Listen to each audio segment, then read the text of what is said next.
Welcome back to Between the Scenes with Marty and Mack, Week 13. We're going to get you prepared for this jam-packed week coming up here. Mack, how are you doing on this beautiful Saturday morning? Wonderful. I rolled out of bed about an hour and a half ago. There we go. It is a great sunny day here in Nashville, Tennessee, and there is a lot of baseball this week.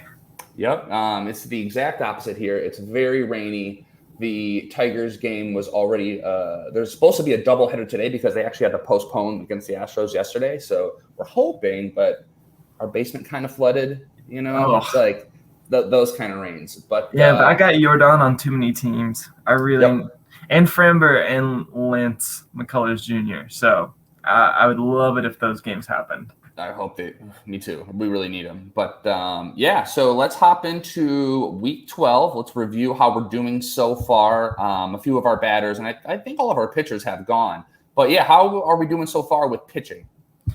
Pitching was pretty solid. I would say this was a good week for me. So James Capralian, he went against Texas, 6-inning pitch, 2 earned runs, 5 hits, 2 walks, 4 strikeouts, quality start. He didn't get the win. It was no decision. But not a bad start. You get the quality start out of it. It's about all you hope for from James Cap. I think that he's a pretty solid bet rest of season for decent streaming options next week. I think he gets a rematch against Texas. Yep. So potentially take a look at that. I don't think we recommended him, but, he's got prospect pedigree. He was drafted in the first round a few years back. So I like him. So, less strikeouts than you want. But moving on to Dylan Cease, he got Pittsburgh, and this is it's rough because it's an almost quality start. He went 5 2/3. He only allowed 1 earned run.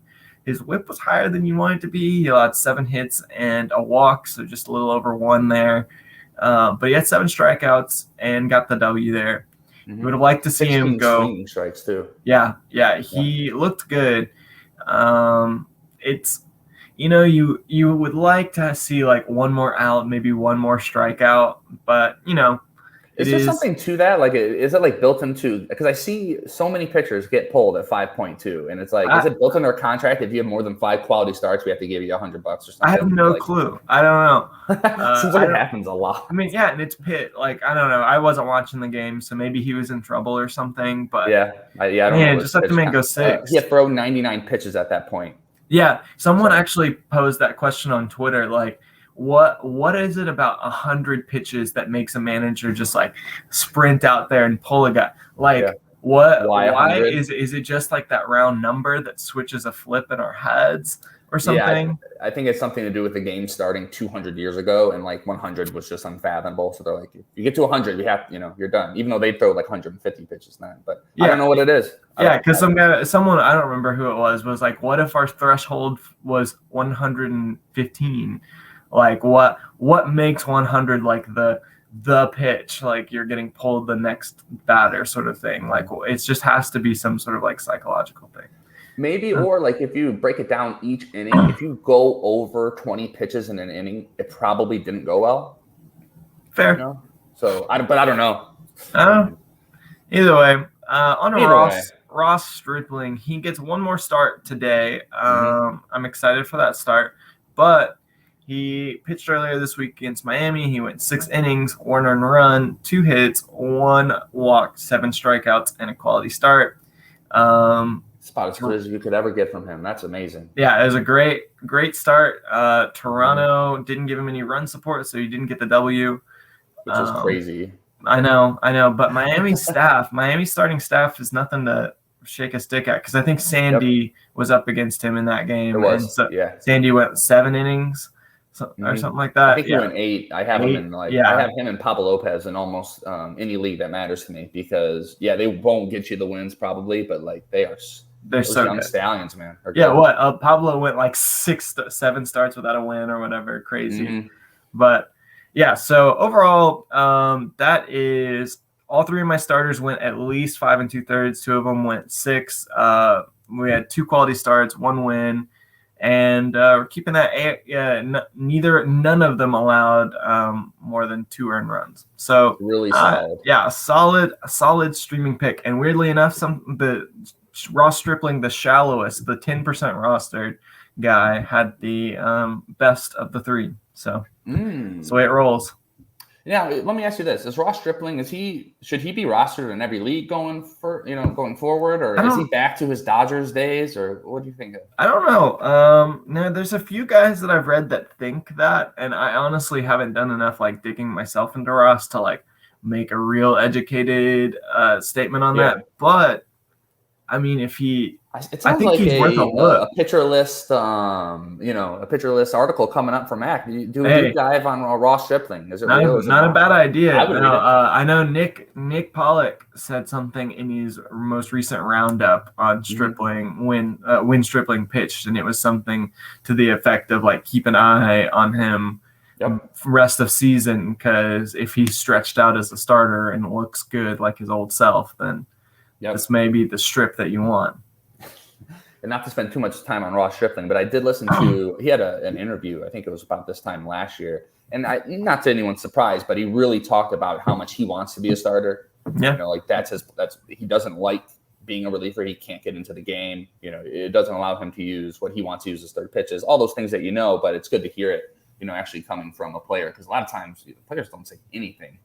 But awesome. Yeah, that's a great first. And your pitchers are all done for the week, right?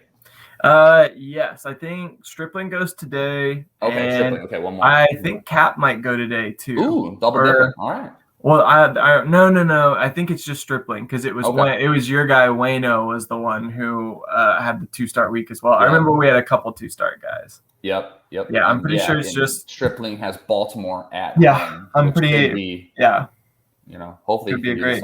Awesome. Yeah, and I'll get into my pitchers now for week 12. Similar to you, man, we both had really solid weeks. So my 3 pitchers were German Marquez, Jake Odorizzi, and Adam Wainwright. We'll start off with Mr. Marquez at Seattle. So I posted his last month's stats on Twitter just because I was going over them. I was like, actually, he's been really good. And immediately I was hit with negativity. Trade bait, German Marquez sucks. What are you doing? Why are you wasting time even looking at him? And I said, well, I don't know if he's going to be able to do this the rest of the year, but I think I know that he's going to do really good against Seattle. And he had a great outing. 8 innings pitched. He got the win. He got the quality start, 7 Ks, a 32% CSW. I think 18 of them were looking strikes. So maybe he got a little lucky, but when your stuff looks good, moving in and out of the zone like he was that day, you're going to get the nod from the umpire more often than not on the corners. And he only gave up one little run in those 8 innings pitched. So he was amazing. Marquez, I think his next start is also pretty solid too. I should have that loaded. That should be Pitt, right? I think Pittsburgh. So. Yeah, Pittsburgh at home. I mean, yeah, other than it being at home, which, but he actually pitches better at home this year so far. So yeah, I don't know. But that was a great way to start off. Number 2 was Jake Odorizzi versus Baltimore. And he actually has Detroit tomorrow he plays. So, but against Baltimore, he did his thing. 5 innings pitched. He got the win, 9 Ks in 5 innings. And up until the point he was throwing a no-hitter, when he was lifted in the 5th.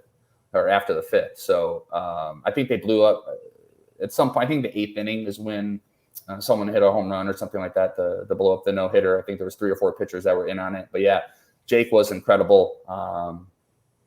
No-hitter through 5 with 9 Ks. That's about all I could ever hope for. And he has the Tigers tomorrow. And number 3 was Mr. Wayno, Adam Wainwright versus Pittsburgh. It was a doubleheader game, as you know, because I think your game got pushed back. But yeah, against Pittsburgh, complete game, 7 innings pitched, got the win, he got the quality start. He had 11 Ks and only allowed 1 run on 3 hits and 3 walks. So just across the board, every one of my pitchers really did really well. So I was excited about that. And kind of piggybacking off my Ross Stripling question to you, Mac, Adam Wainwright. Shoot, I roster him until he stops. I know. He reinvented himself at 40. I was going to say, I think it was 2-3 years ago. I remember thinking as I'm scrolling through the stats and looking for a streamer one day, I said to myself, I'm like, he just needs to let it go. He's done. He was absolutely terrible. But in his mind, and he refused to go to the bullpen. He said, no, I want to be a starter. I'm like, dude, there's no way. And he's proving everybody wrong. So yeah, it's really amazing what he's accomplishing right now at his age. Mac, week 12 hitters. Let's transition. How are we doing at the dish? Not too bad. Again, it was a pretty good week overall, I would say. Now, there's not a crazy ton of counting stats. But there's some stuff here. So JP Crawford was 5 for 14. He had a 357 average, but he only had 1 run, 1 RBI, and 1 steal. He did get the one steal of the week. So very valuable. I'll take that stolen base. JP Crawford has still been. I mentioned when I recommended him, he has a 370 average for the month of June. With the 357 average for this week, he dropped that slightly, but he's still in the 360s over this month. So can't get much better. And it's been 1, 2, 3, 4, 5, 6, 13 straight games with a hit. Yep, man's been hitting. Ooh. And he's only 26. That's something. There's a couple guys. JP's one of those guys that's like, I have him on a dynasty, and people gave up on him a long time ago. And I feel like he's not going to be a star because he had a lot of prospect pedigree coming up. But he can be useful. I mean, 10, 15 steals potentially. And he's batting. He's leading off every single game for that. Yeah. Game. So it's not like Seattle lineup is a juggernaut, as we've mentioned, but he's got room to grow. Yeah, and I'm not a prospect guy at all. Pretty much when they're about to start entering the league is when I start to hear about them. And honestly, I'd never even heard of JP Crawford until you pretty much, showed me the light a few weeks ago. So. All right. Well, that's what we're here for. And then Colton, our boy, Colton Wong. Love him. What a week. Love him. What a week. I mean, too bad I couldn't have had Sunday stats in there because I think he went 4 for 4 with a homer. Mm-hmm. But he has, I think, 3 home runs in his last 5 games or something like that. This week, he was 5 for 18 and 278 average. He had 2 home runs, 3 runs. Unfortunately, his 2 home runs were both solo shots, which kind of sucks. That's and he got caught. Baseball. I know. There's no one gets on base. It's solo home runs and strikeouts, and that's where we're at. No, except with the spin rate down, we've been seeing a little more. I'm intrigued. Huge boost. You're right. I'm intrigued, but he did get caught stealing. He's done that a few times this year already. He's not like the most efficient base stealer, and I'd love to see him do that less because he does have 5 stolen base on the year, and now he has 7 home runs. So 7 home runs, 5 stolen base. Yeah, 20 RBIs, batting 284. Yeah, he's on pace for a good 15 season potentially if he stays healthy. Yep. So and where you got him, where I got him in drafts, that's incredible. Yeah, that's great. Mm-hmm. And finally, Luis Reyes. You can roll it. I can. Reyes. 6 for 15. He had a 400 average. I get this. He had 2 singles, 2 doubles, and 2 triples. That's cool. So, he scored 4 runs and had 5 RBIs. So he was actually the best for my counting stats. Yeah, and that's something he actually usually lacks the most in. Yeah, It's true. He does usually. He'll score runs and get you average, but everything else, it's like eh. So overall in the week, we ended up with a stolen base, a couple homers, quite a few runs scored, and a really good average. So call it a win pretty much all the way around.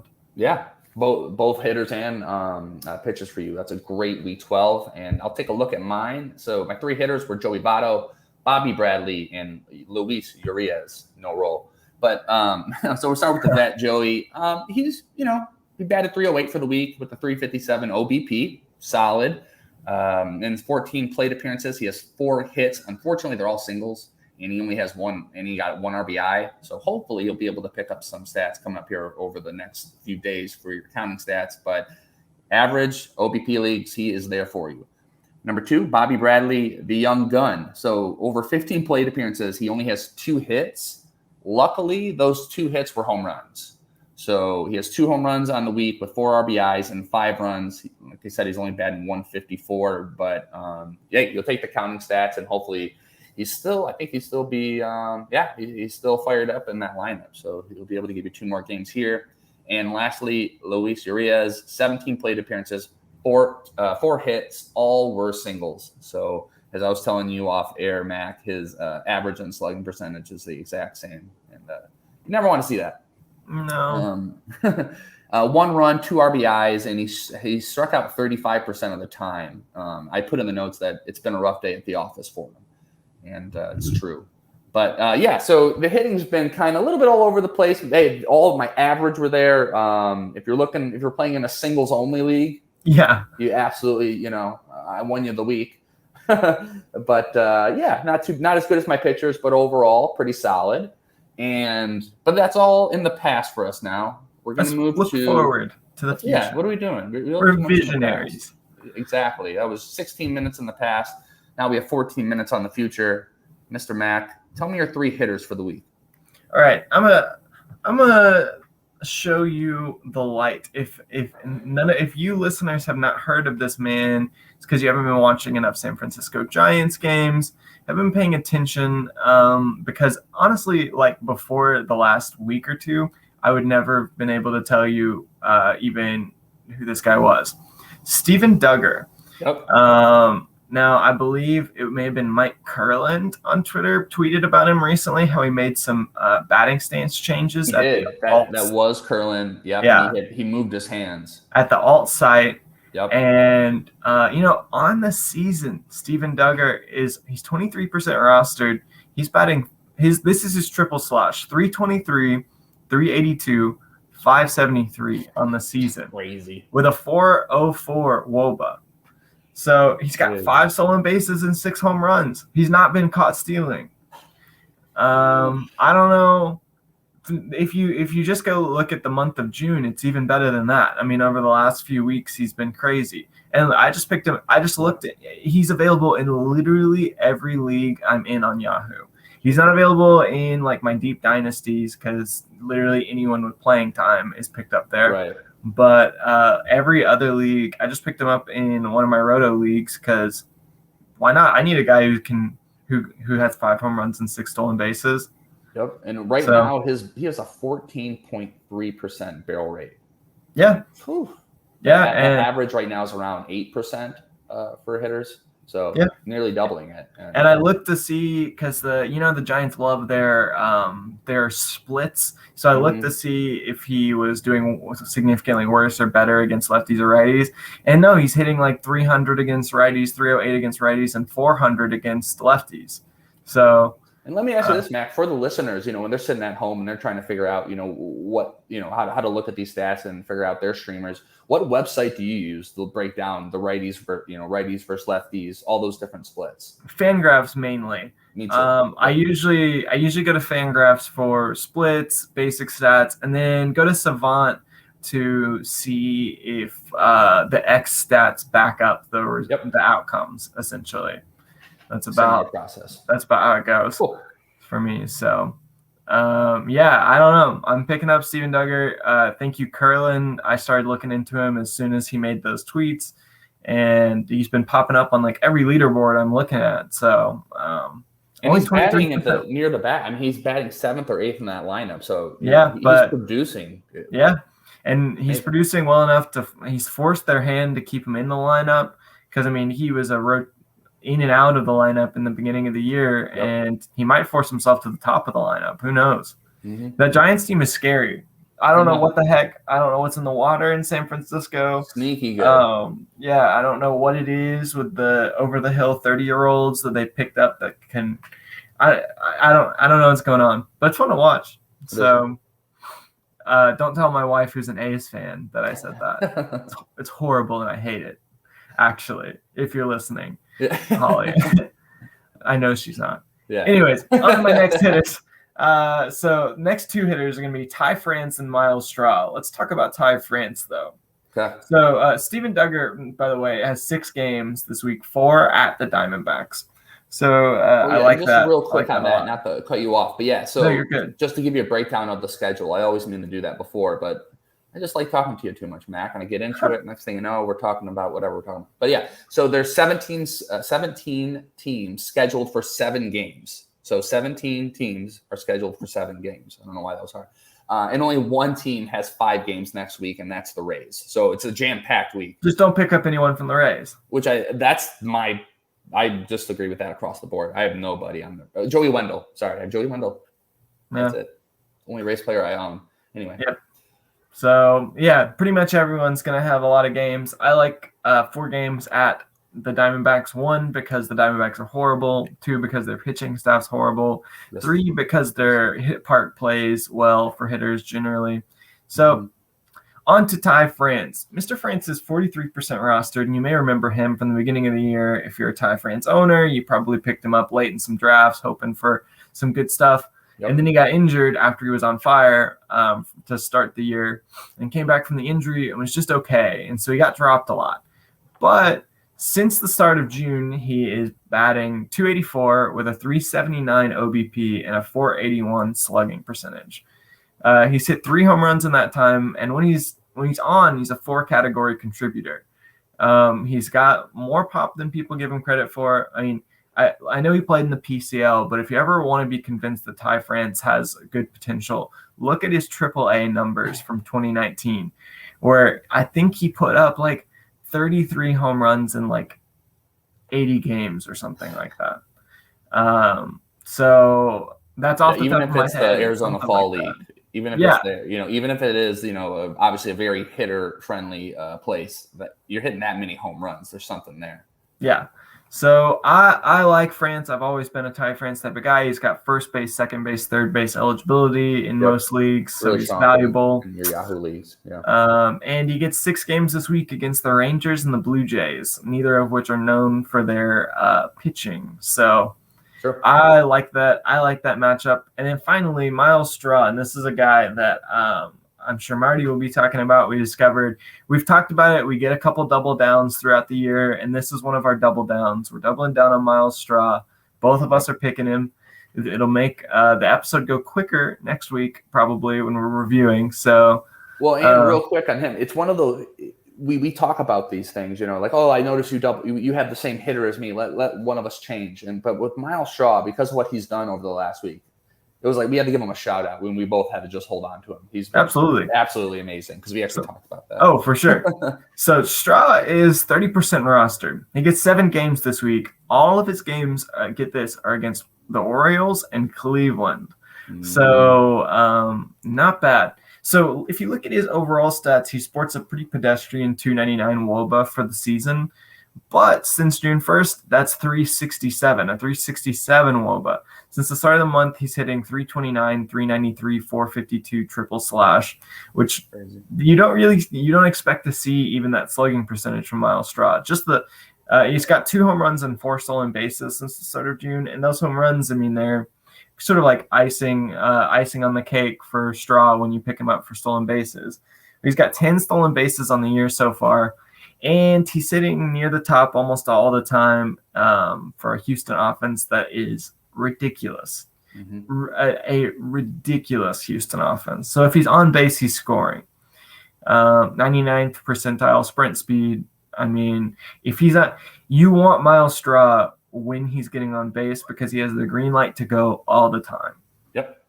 All the time. And not only that, on top of his ability to get on base, I mean, his whiff percentage is in the 98th percentile. His chase rate is in the 95th percentile.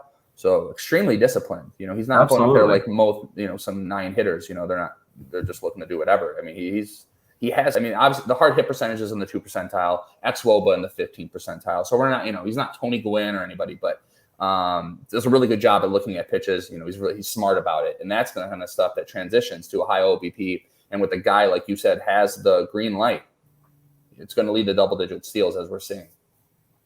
All right, so that's my guys. We got Miles Straw, Tai France, and Steven Duggar. I like it. All right, I'll hop into my Week 13 hitters, and we're going back to the well, man. I often say this, and my partner Ty will agree. If it's not broke, don't fix it. So, CJ Cron, next week, all games at home, fire him back up. I told you to drop him. I lied to you. Pick him back up. 3 versus Pittsburgh, 3 versus Pittsburgh, 4 versus St. Louis. He's still only 47% rostered because of how bad he was at the beginning. And the Rockies have the best pitcher matchups as well, if you break it down. So hold on to him. Last time he had his homestand, he hit 4 home runs in a week. So I'm expecting, maybe not 4 home runs, but hey, he could possibly do it. This guy's a monster. Number 2, Miles Straw. So just to piggyback on him, and I didn't actually know this, on Yahoo, he has shortstop eligibility too. I didn't actually know that. Actually, no, I did know that because I saw that just the other day, but I forgot about it. I was like, yeah. I know Yahoo just gives it out to anybody, and he's only 30% rostered still. But yeah, so he's 3 versus Baltimore, 4 at Cleveland, so 7 games. He's playing, and this is what I noticed with him hitting. He will be 8th or 9th in the lineup most of the time. But if there's any time where, let's say, Altuve sits, or someone's injured, or they have to, they DH somebody, they immediately put him at the top of the lineup. So that's what keeps happening. So I'm not hoping for injuries for anyone, but if anything does happen at any point during the week, he's going to move immediately up to the front. So I absolutely love that. As you said, he has 10 steals overall. He has to have the green light. He's on the best offense in baseball. I love him. Number 3, David Fletcher. So I had David Fletcher. I drafted him a bunch at the beginning of the year, and I dropped him. I moved away from him. But over the last few weeks, he's really started to pick it back up. He has eligibility literally everywhere. I don't know if do you have him in any? I did for a while. It's what? Second base, shortstop, outfield, third base. Yeah, it's just like pretty much whatever you need there. And those are the type of players, especially with all the injuries that are happening. Like, if you can get someone with that much eligibility, it's second, third, shortstop, and outfield. Yeah, he's only 60% rostered. And yeah, he has I don't know if I completely believe in him, for the rest of the year, but he's at New York for 4 games, so great hitters park. Then he goes against Baltimore, who has, without means, their pitching staff's pretty brutal. So I like Fletcher for the week. He'll be able to move in and out of your lineup in all the different ways that if you need them. Still no home runs on the year, which is obviously concerning. But 3 steals, 24. You got your 40 runs, so not too bad. But yeah, that's what I'm going with for my 3: CJ Cron, Miles Straw, and David Fletcher. Mac, who do you got for your Week 13 pitchers? All right. Week 13 pitchers. This is actually kind of a hard week to stream in, honestly. I was looking at the streamers, and it's a little like last week. I was like, and obviously we did really good last week across all of our pitching. Yep. Last week I was there's 10 pitchers I could pick up this week. But this week, I don't know. I don't know. So let's get into it. Johnny Cueto, John Gray, Logan Gilbert. So 2 wily vets, and then the young gun. Youngster. I like it. Young gun. So let's talk about our first wily vet. Johnny Cueto is 27% rostered, rightfully so. He's not that great, but he's not that bad either. So he's 6 for 3 with a decent ERA, a 3.63 ERA, and his FIP is 3.79. He gets the Diamondbacks on Thursday. Terrible. Arizona offense has been pretty darn bad overall, and the Diamondbacks are probably the worst team in the league. Yep. I think the fact that nobody expected them to be this bad makes them even worse. Yeah. Like everyone knows the Pirates are going to be bad, but come on. Well, like the Tigers, right? I know going into the year that they're going to be bad, and they are bad, and so everything's okay. No one's there's no reason to get upset. And with Arizona, I feel like I feel what Arizona Diamondback fans are going through, because I do listen to the Welsh and Bogman a lot in this league, fantasy baseball podcast, and they both live in Arizona, and they're full Diamondbacks fans, and I listen to the roller coaster of the season that has now plummeted. Bogman's not even listening. He won't even watch the games. He refused. It's absolutely that's brutal. rough. And the funny thing for me as an outsider, they were so excited for the season, and now they're 2 months in. Now they won't even watch them. And they're oh man! All right, so that's rough. Sorry, Diamondbacks fans, but pitch Johnny Cueto. If you're a Diamondbacks fan, pick him up, and that's the only way. I'm a Braves fan, and I just stream pitchers against the Braves for Ks, so I feel better when 10 or 12 Braves strike out in a game, which happens inevitably almost every game. So make yourself feel better by picking up a streamer against your team. Hey, you hear how often I have pitchers going against the Tigers? Almost always. It's not a perfect 1-for-1 cure, but it's like it numbs the pain. Exactly. Let's talk about John Gray. He's 17% rostered. He gets the Pirates at home. Now, this is interesting. Like Germán Marquez, he has a 3.25 ERA at home and a 5.32 ERA away from home. So Gray got blown up last time he pitched at the Pirates, and that might scare you away from him, but he wasn't at home last time he pitched against the Pirates, I believe. I believe that was in Pittsburgh. And he had a string of like 4 or 5 really good starts, and then he's gotten hit really hard 2 starts in a row. And then his last start, which was last night, he had 10 Ks against Milwaukee. So I like Gray moving forward with that momentum, especially at home. Pick him up. So real quick on that, what's weird about the Pittsburgh start is that he was supposed to go the 28th, and that game was rained out. So we had to start the next day, the early morning doubleheader, and they lost 7-0. So it's like one of those fluke, Yeah, I mean, it's not like Gray's going to be an ace for the rest of the season, but spot starts, especially against guys like the Pirates, I think you gotta let him fly. Smart. So, and then finally, Logan Gilbert, the young gun.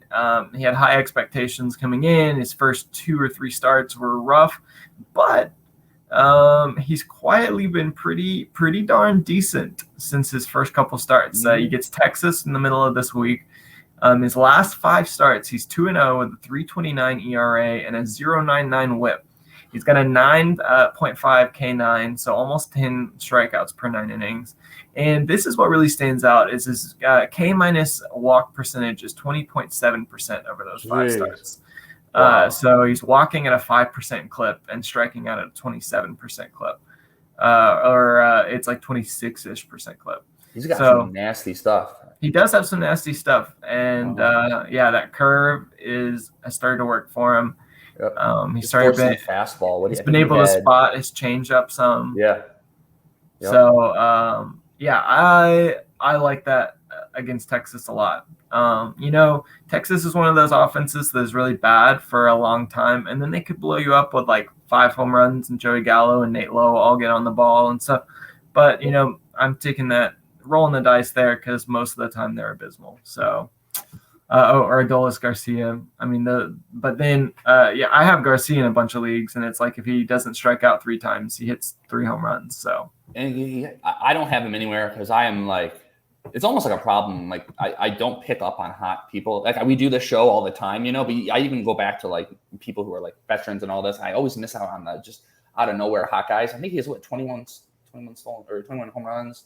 Yeah, I mean he's been insane. He already has a full season worth of production for a rookie. He's been really good. He's cooled off, but man, I picked him up at the beginning of the hot streak, and I'm glad. I thought about selling him high. I was like, maybe I could sell high on him, and then I was like, he keeps hitting, so maybe I should just hold on to him, and he's kept doing it. So yeah. But anyways, Johnny Cueto, John Gray, Logan Gilbert. Those are my 3. They're all under 40% rostered. So if you're in any 12-teamer, they should be practically free. So awesome. I think that's going to be. I think you're going to add to another solid week. Thanks, man. Let's put positive energy out into the universe. You got to be positive, man. And I think over the last few weeks or last couple months with fantasy baseball, just in general, people just been a little too negative. Got to keep it positive, baby. That's what. Yeah, having fun. What are you doing? Anyway, let's go to Matt. Speaking of having fun, let's go to a Matt Manning start at Cleveland next week and possibly against the White Sox. So that's my first pitcher, Mr. Manning. He's been really good, actually. I mean, over his 10.2 innings, he's only given up, I think, 4 runs. He's only got 4 Ks, so nothing too crazy there. But he got his first major league win against St. Louis last week. He's only 15% rostered. He's at Cleveland, like I said, and then I think he's at home against the White Sox, which I obviously don't love that matchup, but I think he's worth rolling the dice on. If nothing else, I think he's going to be able to at least get you 1 win. I think the Tigers are going to be able to pull out the Cleveland. They've had their number, but we'll see there. So number 1, Matt Manning. Number 2 is we're going back to the well again, Mr. Alec Manoa. I'm just a fan of him. I think I just like him. Yeah, he's cool. I like the way he and this has nothing to do with fantasy, but he's just like, big guy out there, just like Lance Lynn, just throwing the shit out of the ball, and like absolutely. I like to see that kind of stuff. But more importantly, he goes against the Mariners. So we don't need to keep talking about how bad the Mariners are offensively, but it's at home, going against Seattle. He's over the year. He has Manoa has the 3.34 ERA, the 1.11 WHIP, 33 Ks and 29 innings pitched. So he's been actually pretty solid outside of 2 bad outings for a rookie. I mean, you couldn't be happier. I don't know when he's going to serve that 5-game suspension for potentially throwing at Maikel Franco. Is that how you say it? Yeah, that's how it was, right? Yeah. But he should be solid against Seattle.